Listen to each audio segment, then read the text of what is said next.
Dentro de los elementos de la estructura vamos a encontrar que está toda esta parte de las relaciones de producción para lo que sería la elaboración de bienes de consumo. Y esta producción de bienes de consumo, que son bienes materiales, que es cualquier artículo que podemos ir a comprar, participan tres elementos fundamentales en este proceso, ¿no?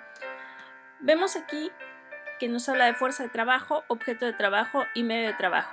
En pocas palabras, la fuerza de trabajo es la mano de obra de los seres humanos.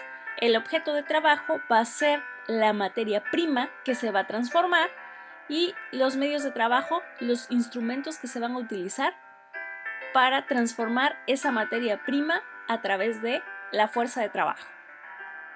Como concepto tenemos que la fuerza de trabajo es la actividad que realiza el hombre para satisfacer sus necesidades. ¿Por qué? Porque en la mayor parte esta fuerza de trabajo se intercambia a cambio de un salario, y ese salario es para precisamente satisfacer esas necesidades básicas de subsistencia. El objeto de trabajo, nuestra materia prima, es todo sobre lo que recae la fuerza de trabajo, mientras que los medios de producción, nuestra maquinaria o instrumentos, es todo aquello que el hombre ha utilizado para transformar el objeto de trabajo. Ahora bien, queda como si fuera una fórmula física. Fuerza de trabajo más medios de producción nos da como resultado la fuerza productiva de la sociedad. Por su parte, la sociedad se va a dividir en dos, con una estructura económica y en una superestructura. La estructura económica va a ser la base del sistema económico y además es principalmente la base de esa superestructura. La superestructura se define como todas las formas de conciencia social, en donde entra este apartado espiritual, filosófico, ideológico. Así pues, observamos que las estructuras tangibles van en la parte de la estructura económica y en la parte de la superestructura van esas estructuras no tangibles. En la estructura económica hay relaciones de producción también. Sí está la fuerza productiva de trabajo, pero también la manera en cómo se va a relacionar el hombre para producir. Entonces encontramos que para la parte material está la fuerza de trabajo, de nuevo el objeto de trabajo y el medio de trabajo. Y para las relaciones de producción encontramos que son las formas en que los hombres se organizan para producir, así como las formas en que los hombres participan en el proceso de producción y la manera en que se reparten la riqueza.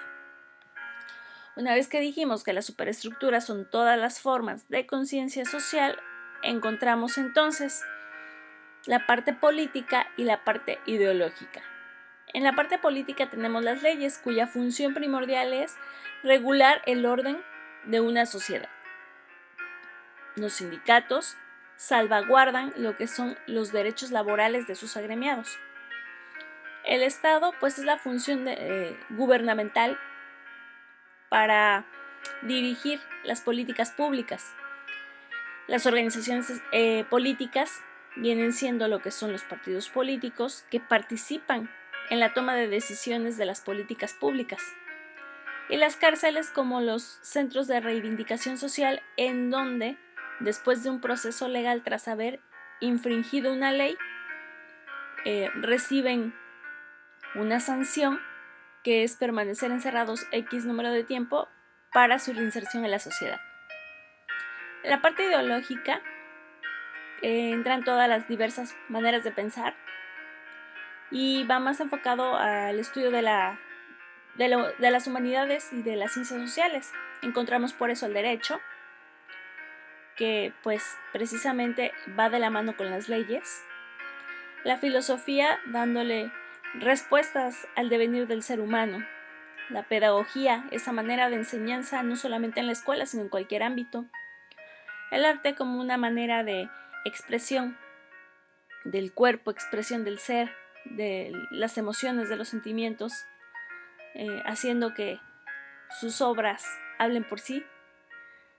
La sociología, como parte del estudio de los problemas de la sociedad, la historia como igualmente una ciencia social que estudia el pasado de la humanidad, y la moral va a depender muchísimo también del contexto dogmático, es decir, religioso, que impere en una sociedad.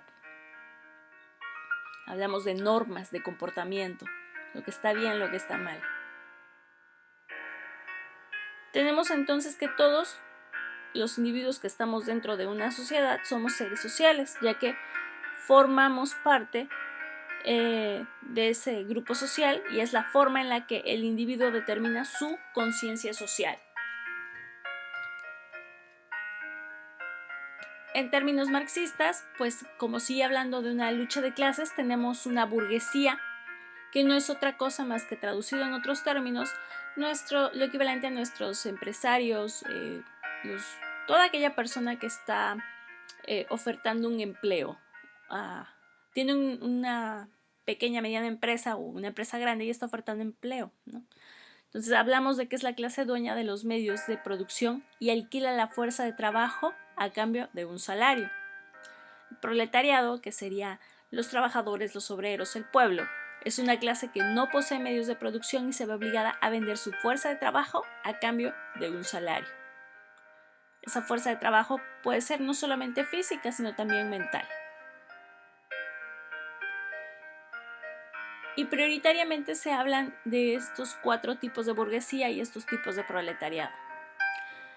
Industrial, del sector secundario; comercial, del sector terciario; y ganadera y agrícola, pertenecientes al sector primario.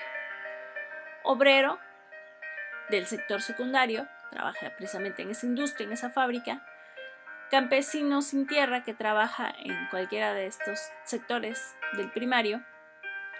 Y los empleados como parte de la oferta de servicios que se dan en el sector terciario.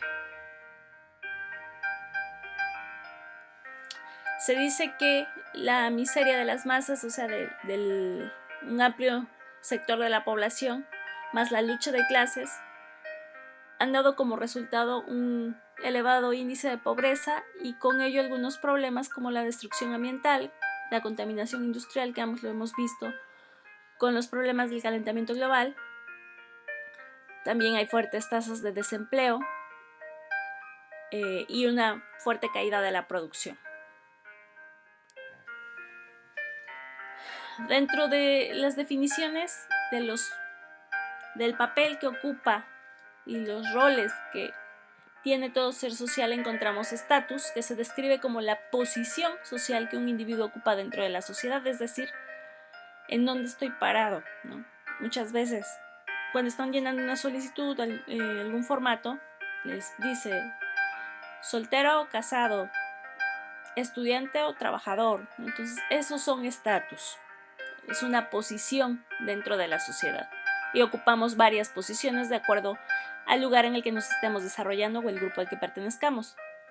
Dentro de esas posiciones sociales, cada uno tiene diferentes roles, que son las funciones, y esto se refiere al conjunto de normas, comportamientos y derechos definidos social y culturalmente, que se esperan que una persona, en este caso un actor social, cumpla o ejerza de acuerdo a su estatus social adquirido o atribuido. Ahora bien, una movilidad social está vinculada a la teoría de las clases sociales, es decir, que hablamos de las clases baja, media, alta, si nos pusiéramos como ejemplo nuestro país, ¿no?